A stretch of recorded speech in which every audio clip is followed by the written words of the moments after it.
La foi. Alléluia. Mais je reviens au verset 24. Mes enfants, il est difficile à ceux qui se confient dans les richesses. Ceux qui se confient, c'est là le problème. Ceux qui trouvent leur réconfort, leur joie, leur vie dans les richesses. Vous allez voir dans Luc 21 que cela va les distraire. Les richesses vont les distraire au point qu'ils vont rater la vie éternelle. Alléluia. Amen. Alors, quand on a, comme Paul écrit à Timothée, il faut être riche pour Dieu. Il ne peut pas demander d'être riche. Mais il est dit que c'est difficile parce que les comptes, toutes ces choses-là, si ces choses dominent sur toi, tu ne vas pas être droit pour les chemins de Dieu. Là où il y a l'argent, souvent les combines. Hein. Là où il y a toujours des histoires, amen, tu vas te retrouver avec des gens qui ne voulaient pas te retrouver. Alléluia. Il faut être prudent. Amen. Il faut être prudent. Quand tu commences à passer des milliards, là, ce n'est pas tout le monde qui a des milliards qui est correct. Il y en a toi qui a des milliards propres, l'autre a des milliards. Amen, je m'excuse. Parce que là, tu as des milliards de gens quelque part. Amen. Alléluia. Amen. Donc, les avares, les jeunes hommes respectaient toute la loi. Ils craignaient Dieu. Mais se libérer les choses du monde était impossible. Voilà pourquoi Jean dit, n'aimez pas le monde ni les choses qui sont dans le monde. N'aimez pas dire, ne pas avoir. Ne laissez pas ces choses, n'adorez pas, ne laissez pas ces choses dominer votre vie. Alléluia. Amen. Alors, les avares auront toujours peur de peur. Vous savez qu'on trouve les avares parmi les riches comme parmi les pauvres. Il y a des pauvres qui sont avares. Amen. Vous envoyez juste $100 à la famille à quelqu'un, tu envoies l'autre des autres là. Oh, pourquoi? Tu vois les gens qui sont en train comme des animaux voraces là, en train de se battre pour $10, $20. Il y a des avares hein, partout. Le principe que quand tu ne connais pas Dieu, ton cœur n'est pas brisé par Jésus-Christ, tu vas rester avare. Alléluia. Amen. Amen. Amen. On trouve encore cette grande catégorie de perdre, de la peur de perdre dans la catégorie que j'appelle les assoiffés de pouvoir. Beaucoup de problèmes dans nos pays aujourd'hui en Afrique. Amen. Et dans ces deux pays, à travers le monde, ou en Asie, au Moyen-Orient et tout ça, et dans les pays arabes, c'est parce que simplement les gens sont assoiffés des pouvoirs. Quand tu es assoiffé des pouvoirs, les jours où tu sens que ton pouvoir t'échappe, tu es panique, tu paniques, tu paniques, tu paniques au point d'être malade. Et tu commences à chercher, on va voir ça bientôt dans les conséquences, à faire du mal. Parce qu'avoir peur de perdre est dangereux. Alléluia. Avoir peur de perdre était dangereux. Dans les assoiffés de pouvoir, nous connaissons un de la Bible qui s'appelait, que je n'aime pas citer, qui s'appelait Hérode. Hérode, quand il a appris qu'il y avait un autre roi qui devait naître par les sages qui ont venu de l'Orient, Hérode a tremblé. C'était qu'un bébé. Jésus n'était qu'un bébé. Lui, il était vieux. Et il a commencé à trembler que Jésus allait prendre son pouvoir. Alléluia. Quand tu as peur de perdre une position, ta vie va être malheureuse. C'est-à-dire que tu vas tout faire pour protéger ta position. Voilà pourquoi les gens viennent dans les salles occultes. Voilà pourquoi les gens vont faire des choses ou faire du mal à les adjoints de travail. Ils vont empoisonner les autres simplement parce qu'ils ont peur de perdre le pouvoir. Ils ont mis leur intelligence, leur force dans ce qui ne vaut pas la peine. Alléluia. Amen. Il faut savoir ces belles choses, perdre la foi. Amen. Et Dieu a cette façon de conduire les enfants et de voir, il te bloque une porte parce qu'il va ouvrir une porte plus grande. Si toi tu es attaché à ça, tu commences même à commettre le péché là-bas, amen, à invoquer le feu sur les chefs d'entreprise pour qu'ils meurent, tu as un problème. Alléluia. Amen. Là tu deviens dangereux. Amen. Amen. Donc les assoiffés du pouvoir. Amen.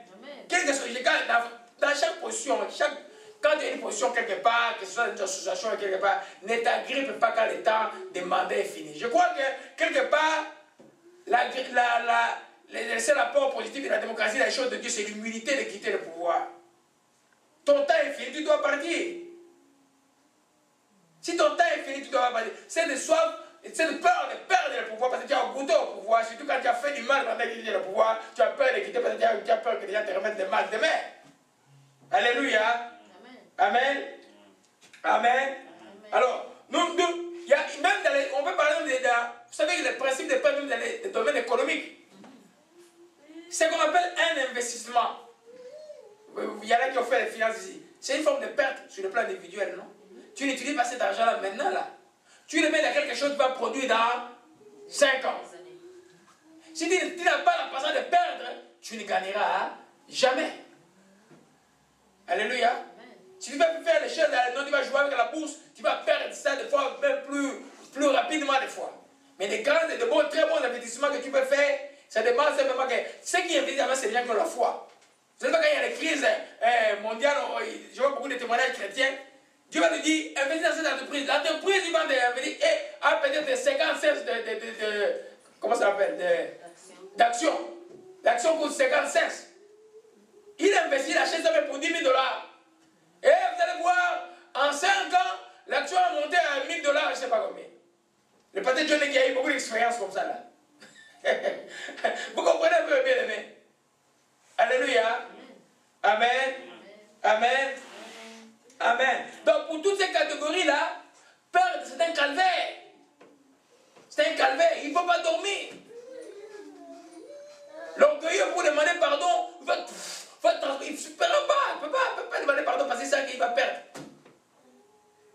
Alléluia. Amen. Et l'avare pour donner, c'est la même chose. L'avare ne donne pas. Alléluia. Amen. Amen. Amen. On voit un quatrième principe maintenant. Accepter la défaite ou une perte à un moment donné. En Dieu te permettra de fois de mieux avancer. En Dieu ne force pas beaucoup de choses. Tu peux aller quelque part, si Dieu dit non, ne pars pas. Ou si les circonstances te forcent à arrêter, arrête. Ne force pas. Dis Dieu, je comprends que tu ne veux pas, j'arrête. Montre-moi ce que je dois faire. Vous connaissez que l'évangile a été, Paul, dans son zèle, voulait aller en Asie, mais qui l'a arrêté là-bas? Le Saint-Esprit. Le Saint-Esprit a arrêté Paul. Paul arrive, il ne pouvait pas lui dire, le Saint-Esprit m'a défendu, m'a arrêté. Il a retourné. L'évangile est venu par les conquis au XXe siècle ici en Asie et partout. Évidemment, déjà au début du siècle, il y avait beaucoup de missionnaires qui sont partis en Chine et tout ça. Mais maintenant, les églises asiatiques sont les plus grandes au monde. Alléluia. Amen. Amen. Alors on va dans Job. Job chapitre 1. Amen. Accepter la défaite de foi est une bonne chose.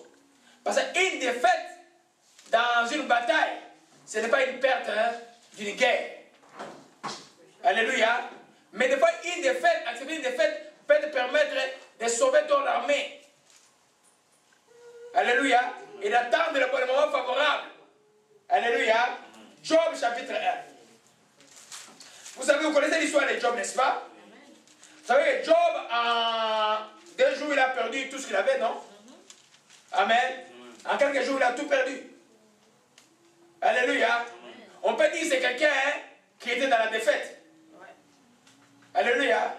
C'est pas pour rien, il a énuméré le principe, il dit que c'est lui qui sait que je craignais, c'est ce qui m'arrivait. Mais en Job, il y avait l'acceptation. Il avait accepté la défaite, croyant toujours que Dieu qui donne, il peut aussi retirer. Alléluia. Amen. Job chapitre 1.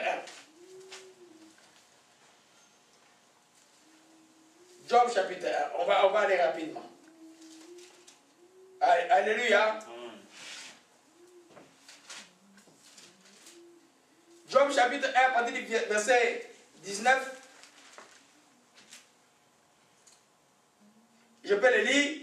Voici un grand vent est venu de l'autre côté du désert, a frappé contre les 4 coins de la maison. Elle s'est fermée sur les jeunes gens, ils sont morts. Je me suis échappé moi seul pour t'annoncer la nouvelle. Alors Job se leva, déchira son manteau, rasa sa tête et se jeta à terre, il se prosterna. Et il se prosterna. n'a pas monté de coup de poing au ciel. Amen. Il s'est prosterné et dit, je suis sorti du sein de ma mère et je retournerai dans le sein de la terre. L'Éternel a donné, l'Éternel a ôté. Que le nom de l'Éternel soit béni. Des fois, quand nous perdons les êtres chers, ça nous arrive, ça m'est déjà arrivé. Tu as gêné pour ressusciter quelqu'un, Dieu ressuscite quelqu'un, la personne n'est pas revenue à la vie. Alléluia. Job, c'est, en d'autres termes, il a accepté son échec. Amen. Il a accepté. Des fois, quand tu as peur de perdre, tu ne vas pas accepter, tu vas continuer à non, il a vu qu'il ne pouvait pas, ce qui lui est arrivé était plus fort. Alléluia.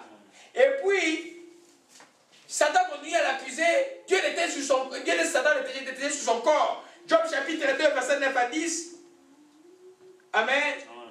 Job prit un tesson pour se gratter sa siège sur les cendres. Sa femme lui dit, tu demeures ferme dans ton intégrité. Maudit Dieu et meurs. Mais Job lui répondit, tu parles comme une femme insensée. Quoi? Nous recevons de Dieu le bien? Nous ne recevions pas aussi le mal. En tout cela, Job ne pécha point par ses lèvres. Alléluia. Amen. Amen. Amen. Je disais donc, la peur de perdre peut te créer beaucoup de... Job a accepté sa forme de perte. Il savait qu'il devait dîner.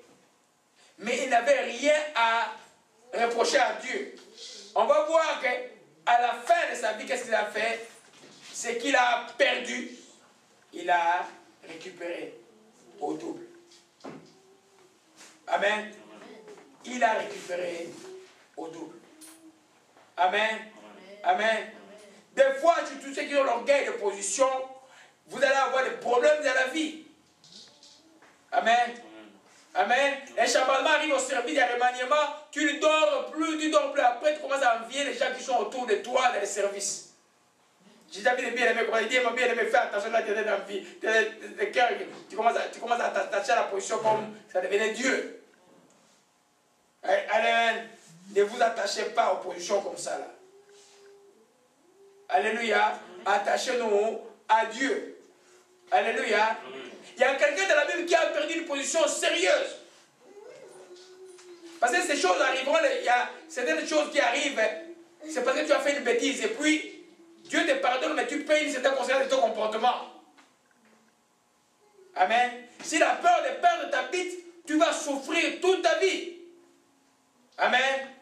Amen. Nous voyons David, amen, quand Absalom vient entrer à Jérusalem.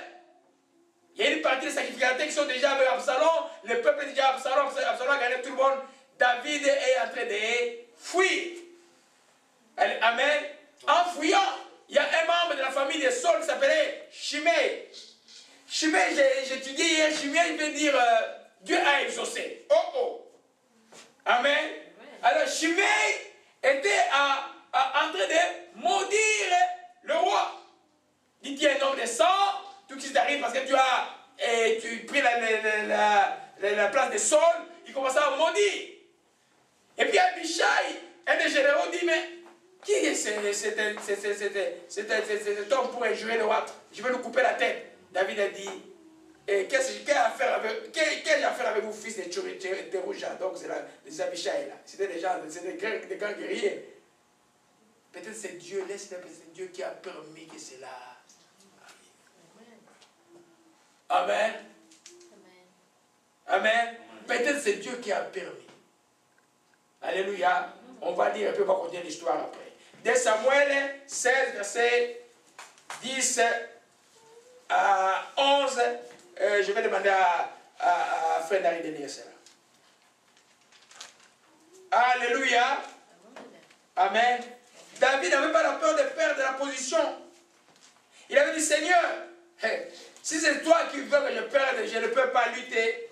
C'est pourquoi il y a beaucoup de gens, des fois, des pasteurs, où totalement, Dieu a déjà déclassé. Ils se battent dans des positions et puis deviennent pire.